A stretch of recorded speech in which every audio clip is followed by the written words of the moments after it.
Los trabajos de construcción de la presa Pilares que se realizan en el sur del estado continuarán, ya que el resolutivo que emitió el Tribunal Agrario del Distrito 36 de Ciudad Obregón señala que no debe ingresarse al ejido Chorijoa.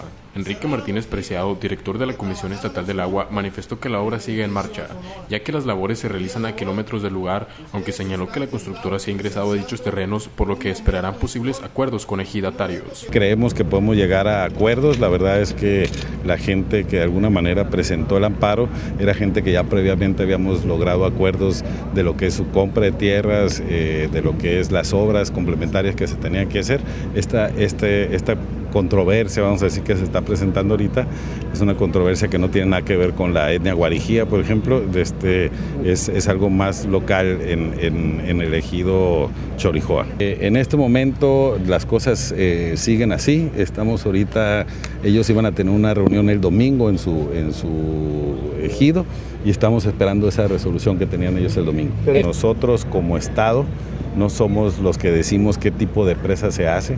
Esas presas se construyen y se proyectan en base a lo que dice la Comisión Nacional del Agua, y la Comisión Nacional del Agua previó que ahí era una presa controladora de avenidas, y en una presa controladora de avenidas no podemos tener una hidroeléctrica. De todas maneras, yo creo que alguien más los engañó.